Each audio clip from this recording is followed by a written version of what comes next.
భవిష్యత్తులో మీ కలెక్టర్లు మీ ఎస్పీలు మీ దగ్గర వచ్చి కూర్చుంటారు. మీరు వాళ్ళని చూసి ఇన్స్పైర్ కావచ్చు. ఐఏఎస్ ఐపీఎస్లు అయితే ఏ రకంగా మీరు రాణించవచ్చో భవిష్యత్తులో మీకు ఒక రోల్ మోడల్ ఉండాలి అని అంటే ప్రజాప్రతినిధులతో పాటు ఉన్నతాధికారులు కూడా మీ హాస్టల్స్ మీ దగ్గరికి వస్తే ఖచ్చితంగా వాళ్ళందరూ కూడా మిమ్మల్ని ఇన్స్పైర్ చేసే అవకాశం ఉంటుంది. వాళ్ళకు కూడా అందుకే ఆదేశాలు ఇచ్చినాం.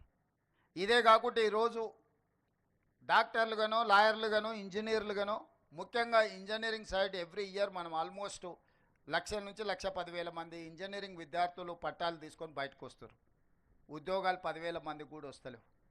దీని కారణం ఏంది అంటే పట్టా సర్టిఫికేట్ తీసుకుంటారు కానీ వృత్తి నైపుణ్యం ఉండడం లేదు, స్కిల్ లేకపోవడం వల్ల.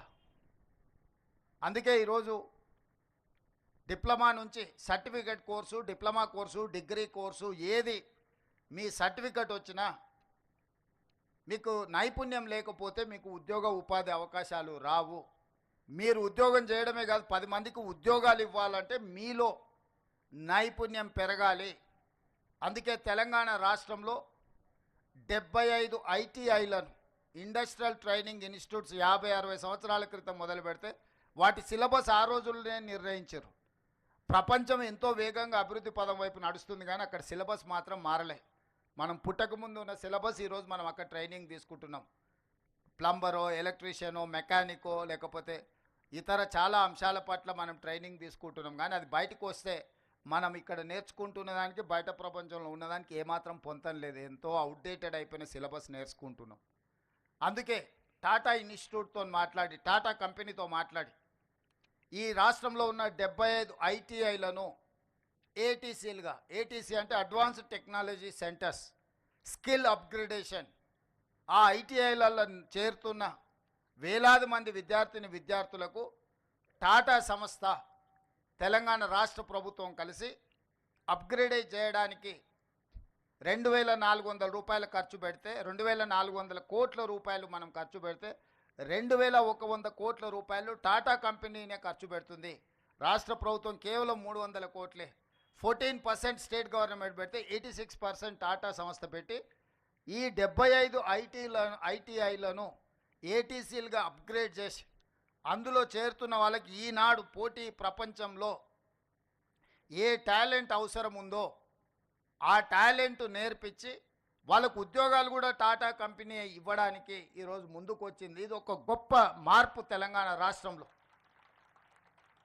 75 సంవత్సరాల తర్వాత ఒక ప్రైవేట్లో 100% సక్సెస్ స్టోరీ ఉన్న ఒక ప్రముఖ సంస్థ రాష్ట్ర ప్రభుత్వ భాగస్వామ్యం తీసుకొని 2,400 కోట్ల రూపాయలు ఖర్చు పెట్టి గవర్నమెంట్ మీద భారం పడకుండా రోబోస్ కూడా ఐటీఐలలో, ఏటీసీలలో ఈరోజు వాళ్ళు పెడుతున్నారు. వాళ్ళు ఇన్స్ట్రక్టర్స్ను వాళ్ళే తీసుకొస్తున్నారు. మన దగ్గర ఉన్న ఇన్స్ట్రక్టర్లకు కూడా వాళ్ళే ట్రైనింగ్ ఇస్తున్నారు. ఈ రకంగా ఈరోజు మనం ఐటీఐలను అప్గ్రేడ్ చేసుకొని వేలాది మంది తెలంగాణ యువతకు వృత్తి నైపుణ్యం నేర్పించి శిక్షణ ఇవ్వడం ద్వారా ఉద్యోగ అవకాశాలు కల్పిస్తున్నాము. మీరు వెనక్కి వెళ్ళి మీ గ్రామాలకు వెళ్ళినప్పుడు మీ అన్నలకు, మీ కుటుంబ సభ్యులకు స్పష్టంగా చెప్పండి, ఈరోజు ఐటీఐలో చేరితే 100% మీకు ఉద్యోగం వస్తుంది. చేరడం ద్వారా మనం మన భవిష్యత్తుని తీర్చిదిద్దుకోవాలి. ఆ సర్టిఫికెట్ కోర్సులు చదవడం ద్వారా మీకు కనీసం నెలకు 30,000 40,000 సంపాదించుకునే అవకాశం ఉంది. అదేవిధంగా ఇంజనీరింగ్ కాలేజీలలో చేరుతున్న వాళ్ళకు కూడా 4 ఇయర్స్ డిగ్రీ ఉంటే 4 ఇయర్స్ వాళ్ళు థియరీలే చదువుకుంటున్నారు. చదువు అయిపోయిన తర్వాత బయటకు వస్తే ప్రాక్టికల్ ఎక్స్పీరియన్స్ లేకపోవడం వల్ల ఉద్యోగ అవకాశాలు రావడం లేదు. అందుకే ఈరోజు ఇంజనీరింగ్ కాలేజీలలో ఉన్న సిలబస్ని కూడా 2 సంవత్సరాలు వాళ్ళు థియరీ నేర్చుకుంటే 2 సంవత్సరాలు ప్రాక్టికల్గా కంపెనీస్లకి వెళ్ళి పెద్ద పెద్ద మల్టీనేషనల్ కంపెనీలలో వాళ్ళు పోయి శిక్షణ పొందే విధంగా ఆ టైంలో వాళ్ళకి ఆ సంస్థలు కూడా స్టైఫండ్ ఇచ్చే విధంగా ఈరోజు మనం కంప్లీట్గా సిలబస్ విధానాన్ని మార్చుకొని ఇంజనీరింగ్ గ్రాడ్యుయేట్స్ను కూడా సాంకేతికంగా వాళ్ళ నైపుణ్యం పెంచి ఈరోజు వాళ్ళను కూడా నిష్ణాతులుగా తయారు చేయడానికి ఈరోజు మన ప్రభుత్వం ఒక నిర్ణయం తీసుకుంది. ఇదే కాదు, ఈరోజు యంగ్ ఇండియా స్కిల్స్ యూనివర్సిటీ ప్రభుత్వ ఆధ్వర్యంలో చాలా యూనివర్సిటీలు ఉన్నాయి. యూనివర్సిటీలు అనుకున్నంత స్థాయిలో పనిచేయకపోవడం వల్ల యంగ్ ఇండియా స్కిల్స్ యూనివర్సిటీ అని ఈ రంగారెడ్డి జిల్లాలోనే మనము మహేశ్వరం శాసనసభ నియోజకవర్గ పరిధిలో 60 ఎకరాలలో ఒక యూనివర్సిటీ నిర్మించుకుంటున్నాం. దీనికి పీపీపీ మోడల్ అంటే పబ్లిక్ ప్రైవేట్ పార్ట్నర్షిప్. ఈరోజు మహీంద్రా వెహికల్స్ మనం చూస్తున్నాం. అంత పెద్ద కార్పొరేట్ సంస్థ యజమాని ఈరోజు young India skill university chairperson.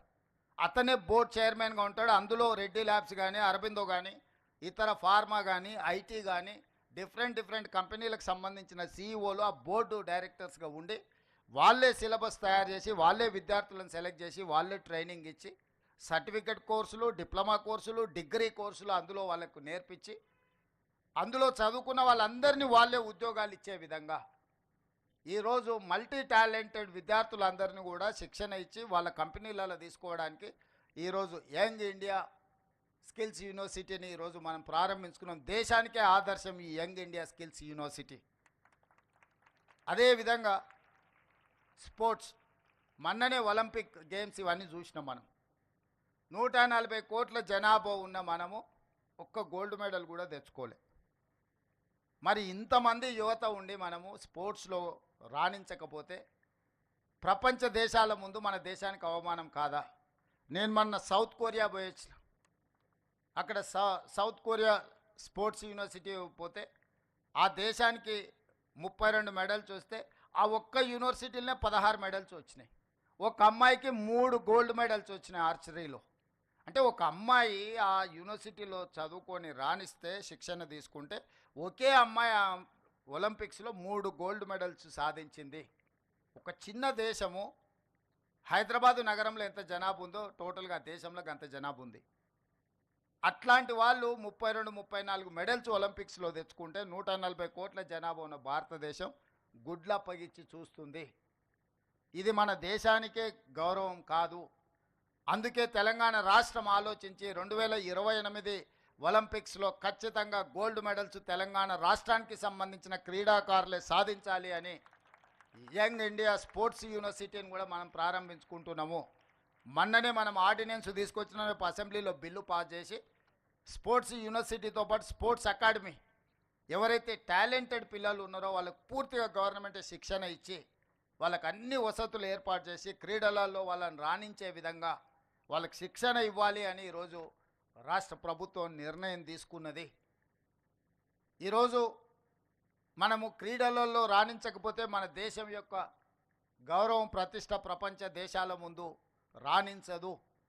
వీటన్నిటిని దృష్టిలో పెట్టుకోవాలి. మనం మీకు తెలుసు, నిఖత్ జరీన్ అని ఒక అత్యంత సామాన్యమైన కుటుంబం నిజామాబాద్ నుంచి బాక్సింగ్ ఛాంపియన్షిప్ సాధిస్తే ఆ అమ్మాయికి మనము స్పోర్ట్స్లో రాణించినందుకు డిఎస్పి పోస్ట్